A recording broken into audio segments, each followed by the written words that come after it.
The planned departure of South Koreans detained in Georgia in a U.S. immigration sweep has been put on hold due to circumstances on the U.S. side, said Seoul's foreign ministry. Seoul is working with Washington to enable an early departure as soon as possible.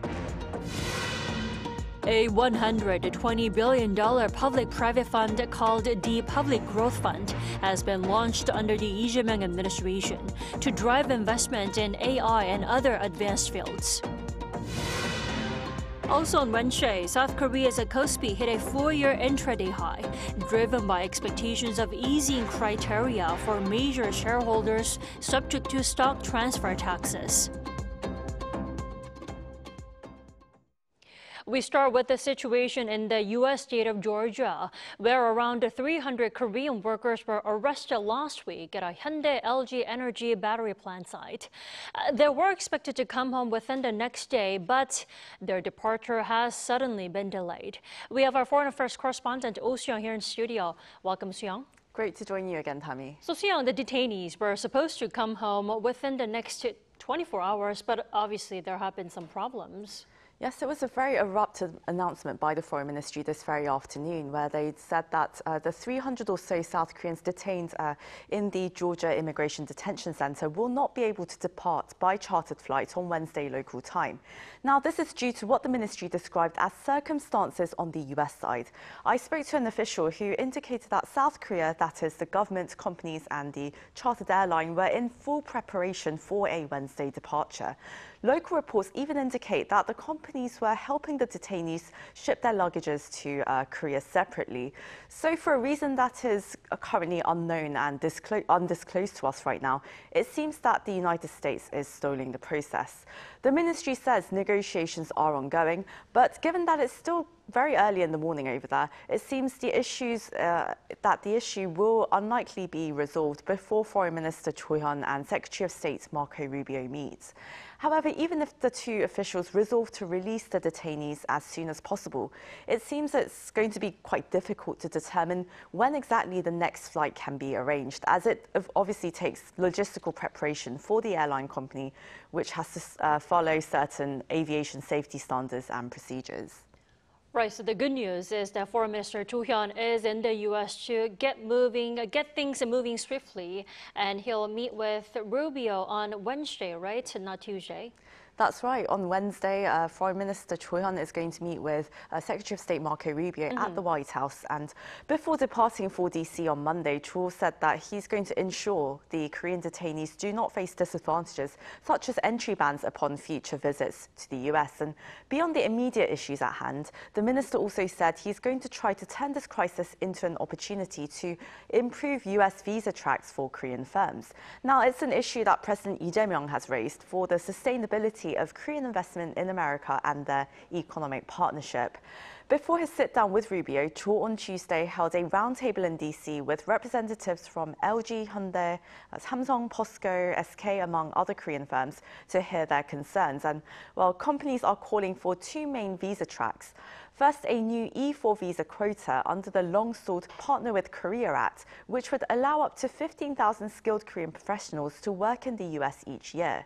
Now, this legislation was actually introduced in 2013 after the Korea-US FTA took effect in 2011, but the act hasn't gotten enough traction to pass through Congress until now. So that's what they want to see done. And second, Korean firms would like higher approval rates for E2 visas on jobs created through foreign investment. Now, this would pertain to staff employed by Korean invested plants in the US. By comparison, other countries who have FTAs with the US, they have dedicated visa tracks. Canada and Mexico, for instance, they enjoy unlimited non-immigrant professional visas under the North Korea FTA. Australia, meanwhile, has over 10,000 annual E3 visas, while Singapore and Chile, they've secured hundreds of short-term working visas through trade agreements. So Korea, on the other hand, obviously there's a big contrast there. It has none of such dedicated visa tracks. And experts say that the Trump administration must recognize that structural support for Korean professionals is absolutely necessary in order to build America's long-term capacity in key sectors. Industries like battery manufacturing and shipbuilding require highly specialized skills that cannot be transferred through short-term training alone. If foreign experts are allowed only as trainers, as not as part of the core workforce, companies may face productivity gaps that delay factory completion. It may also slow investment returns and disrupt the U.S. electric vehicle supply chain. So if I'm not wrong, it looks like the White House has also acknowledged that it needs to, comprehensively address this issue, right? Yeah, I think you're exactly right. So it was initially quite unclear, and it still remains quite uncertain how different US agencies were coordinating on the issue. And the immigration authorities that conducted the raid, for instance, Georgia state authorities, the Department of Homeland Security and the Commerce Department, all different players, right? So on Tuesday, the White House press secretary, Carolyn Leavitt, reiterated President Donald Trump's remarks from a few days earlier, saying that he appreciates foreign investment in the US, particularly in specialized sectors like semiconductors and batteries, but he's putting an emphasis on American jobs. And so he expects these foreign companies to hire American labor. We want Americans to have these jobs. Americans need these jobs, but he also understands the need for these companies to bring over their workers who already have these skills. She said the Department of Homeland Security and Commerce are coordinating on this under Trump's quote-unquote nuanced, responsible and sensible approach. Now, this response comes in light of global media reports and concerns raised over how the recent raid could compromise the $12.6 billion South Korean investment in the state of Georgia. Now, we're going to have to see what Cho and Rubio discuss and the outcome of their talks on Wednesday, but the stakes are incredibly high for both countries. Without providing structural administrative support for Korean professionals and firms in key industrial sectors, it's really hard to see investment in America as a feasible option, not only for Korean companies, but all global businesses. Indeed, let's hope to see this crisis turn into an opportunity, like the Minister Cho Hyun said, and we also hope to see the swift return of Korean nationals arrested in the U.S., right? That's right, Tammy. All right, Soo-young, thank you so much for your report, as always. Thanks for having me.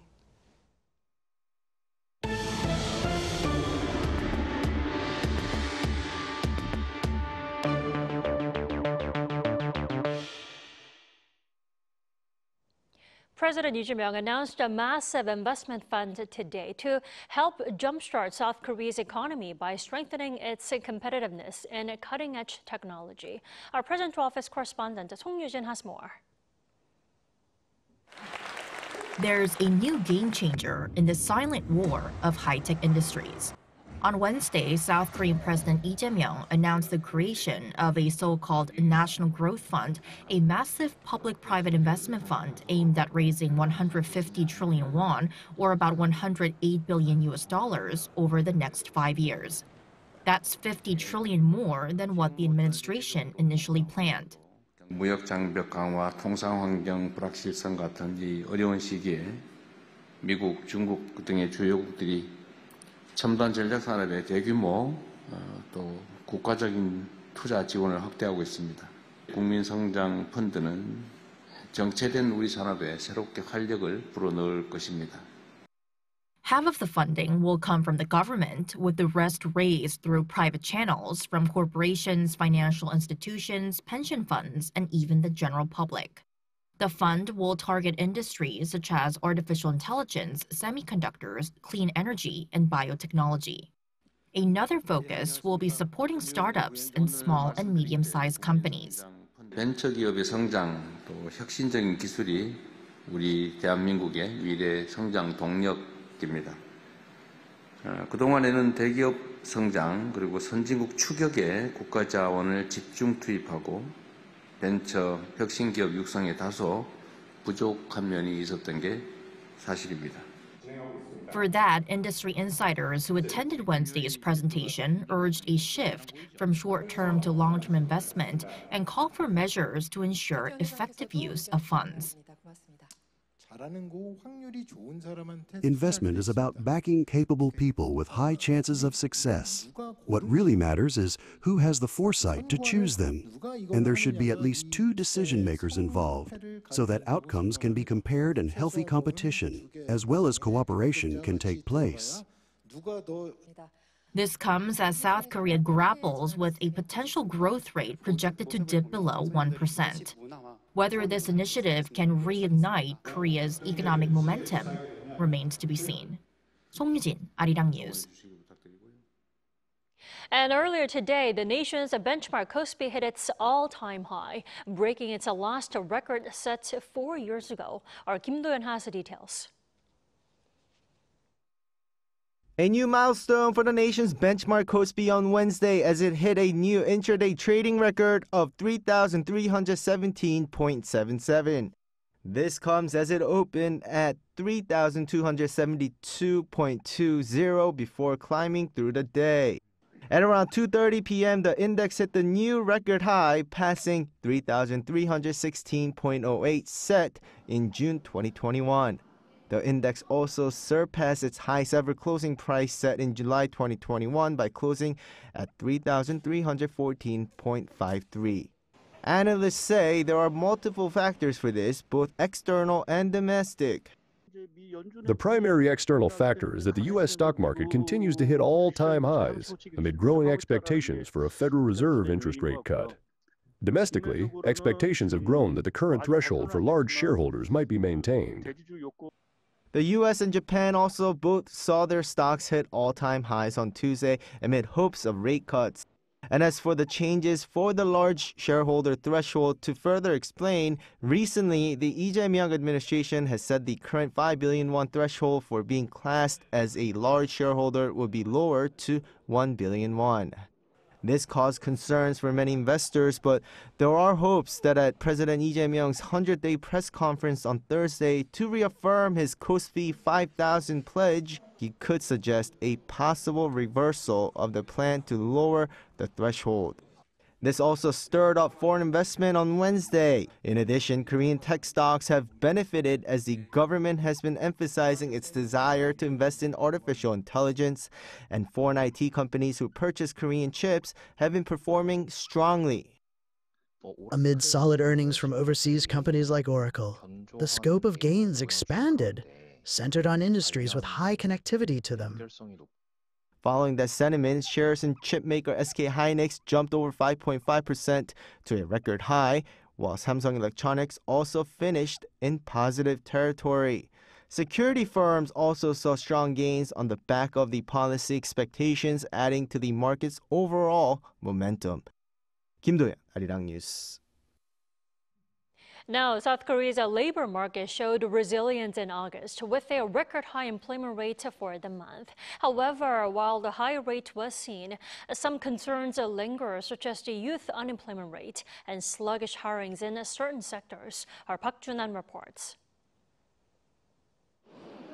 Employment in South Korea exhibited strong gains in August, with the employment rate hitting a record high for the month. According to Statistics Korea's monthly employment data released on Wednesday, August employment rate was 63.3%. This is 0.1 of a percentage point higher than the same month last year. The data indicated that the number of employed persons in August increased by 166,000 year-on-year to around 29 million. However, the growth pace has moderated from July's addition of 171,000 and the overall monthly average of 178,000 for the first 8 months of 2025. The services industry drove the gains, adding 484,000 new jobs for the month, led by a surge of 304,000 people added in the healthcare and social welfare sectors, due to growing demand for elderly care and public job programs. In contrast, the manufacturing sector extended its 14-month year-on-year decline, losing 61,000 jobs in August. The pace of the decline, however, has narrowed amid easing external risks following the U.S. tariff deal and improving exports. The construction sector shed 132,000 positions as it experienced its 16th consecutive month of a drop in the number of new hires due to a decrease in the number of completed new houses. An age breakdown revealed stark disparities in the number of new hires. Among those aged 60 and older, the number jumped by 401,000, while new hires for those aged 15 to 29 saw a 219,000 drop. Notably, the number of people in their 30s who were not actively seeking employment reached 328,000, an increase of 19,000 from a year earlier. This marks the highest August figure since relevant statistics began being compiled in 2003. The government pledged its commitment to foster youth-favored jobs through AI innovation and 30 flagship projects under its new economic strategy. It also said the second distribution of livelihood recovery consumption coupons, which is scheduled for September 22nd, will be made without delay. And measures to stabilize livelihoods during the Chuseok holiday will also be promptly prepared. Park Junan, Arirang News. As the buzz around advanced battery technology continues to grow, the global push for clean energy is driving an unprecedented demand for smarter, more efficient, and eco-friendlier power solutions. Our Moon Jeong has more from the K Battery Show 2025.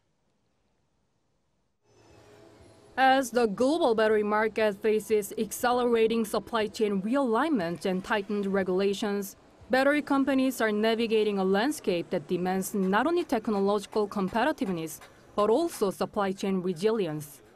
Marking its fourth annual edition, the K Battery Show 2025, one of the largest exhibitions for secondary battery materials, components, and equipment in South Korea, officially opened its doors on Wednesday.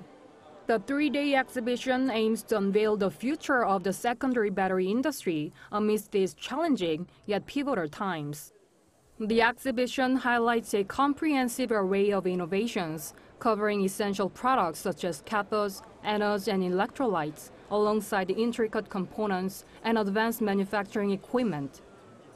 A major highlight this year is a special hall featuring energy storage systems and electric vehicle charging technologies, presenting next-generation solutions and global technology trends that will shape our future.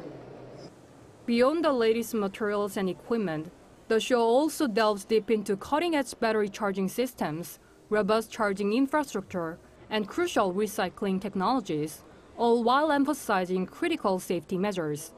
Companies such as GEVR provide a solution for battery fires that can occur in various industrial sectors, including EVs, ESSs, and drones.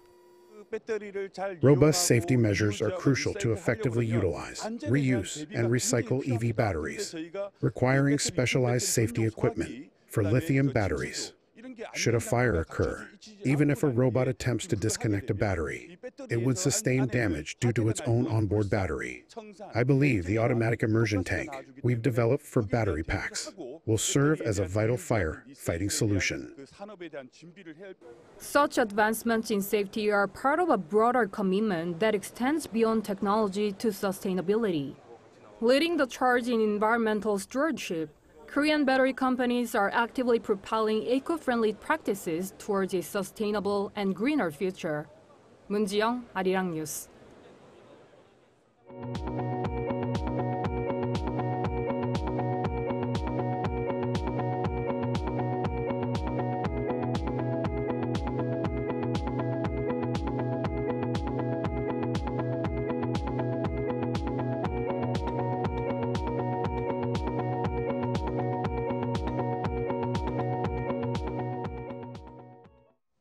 President Lee Jae-myung is set to hold a press conference on Thursday to mark his first 100 days in office. Now, under the slogan, 100 Days for Recovery, Growth for the Future, the press conference will last about 90 minutes with more than 150 reporters. He's expected to address a wide range of topics, including his vision on seeking new growth engines and improving people's livelihoods. And eyes are on what message he will share when it comes to peace on the Korean Peninsula, as well as a follow-up tariff negotiations with the U.S. Pending issues also include follow-up measures to reform aimed at reducing prosecutors' powers. Now, this is the second time that President Lee has held a presser since taking office in June. Now, over in Europe, tensions are mounting after Polish forces intercepted Russian drones that intruded into the country's skies. It marks a dangerous first for NATO, prompting consultations with allies on a coordinated response. Our Park Gon-woo has the latest. Polish armed forces shot down Russian drones aiming at Ukraine after they hovered around Poland's airspace. On Wednesday, the Polish government said more than 10 drones were detected and those posing threats were neutralized. This marks the first time the NATO country has taken down such assets since the Ukrainian war began. Poland briefly closed its airspace and launched a military operation overnight, joined by NATO aircraft to ensure safety. No casualties were reported, but efforts to search for debris are underway. Residents in regions along the Ukrainian border were advised to stay at home and avoid touching any suspicious objects until the operation was completed. Polish Prime Minister Donald Tusk immediately convened an emergency government meeting earlier in the day. All our allies are taking the situation very seriously. I am in constant contact with the NATO Secretary General. This is so that we can respond to this type of threat as effectively as we did. As any attack on a NATO member state is regarded as an attack on the alliance as a whole, concerns are growing over the war in Ukraine widening. Ukrainian President Volodymyr Zelensky warned on social media that this sets an extremely dangerous precedent for Europe, calling for a NATO-style joint response and sanctions on Russia. He added that more weapons are needed to contain Moscow, saying the country must feel that the war cannot be expanded and will have to be ended.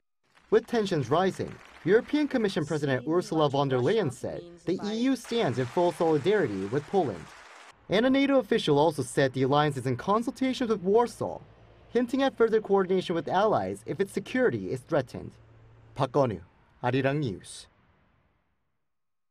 In the heart of Seoul, tradition meets the senses. A new concert series at Namsangol Hanok Village blends Korean classical music with a perfume-making experience, giving audiences a chance to both hear and take on the memory. Our Pyongyang has more. On a Friday night in central Seoul, the sound of traditional Korean string instruments echoes through a Hanok courtyard. This marks the opening of a special performance series at Namsangol Hanok Village. The series is called Chiang, or Taste. Written two different ways in Hanja, it means both personal preference and to take scent, a clever play on words. Here, the audience members not only enjoy live music, but also create their own perfumes inspired by the performance. Our concert series is about embracing different cultural tastes. From traditional gugak to classical and indie bands, we showcase a variety of performances. And through the fragrance-making experience, audience members can create and take home a scent that matches their own taste, a way of carrying their personal experience and individuality with them. Opening the series is the gugak trio Trigger.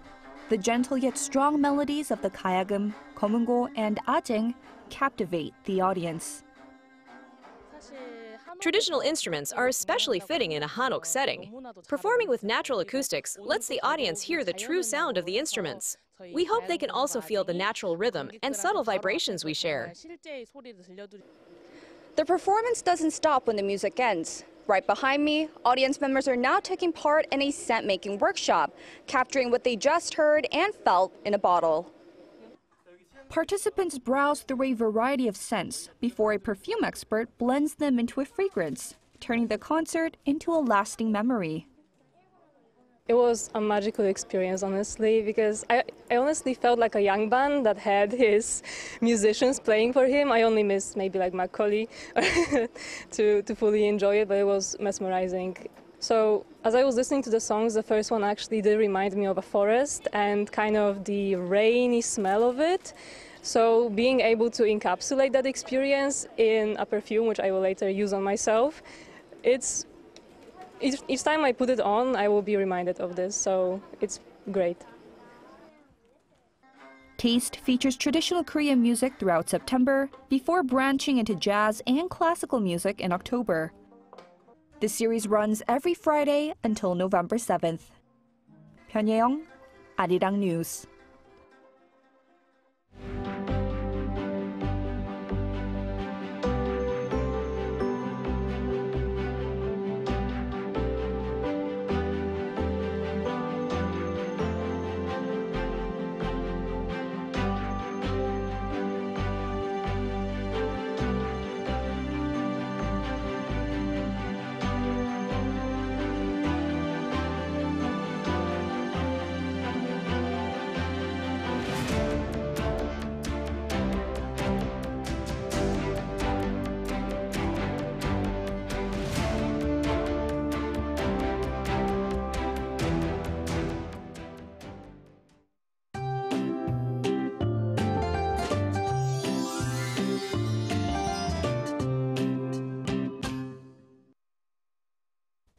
It has been raining heavily this week, but Seoul had a clear sky without any clouds today. Under clear skies, Seoul rose up to 32 degrees Celsius and Chuncheon rose up to 31 degrees, still feeling hot during the day. This heat above 30 degrees will continue for the time being. This morning, we started off with a temperature of 18.4 degrees Celsius in Seoul. During the day, the sun will shine strongly on the clear sky and rise to 32 degrees Celsius tomorrow. There will be huge differences between the daily highs and lows. Tomorrow, Seoul and Gwangju will start off at 20 degrees, Daejeon and Daegu at 19 degrees. Highs will rise up to 30 to 32 degrees in most parts of the country. On Saturday, it will rain across the country with daytime temperatures of 27 degrees Celsius in Seoul, showing early autumn weather. That's all for Korea. Here are the weather conditions around the world.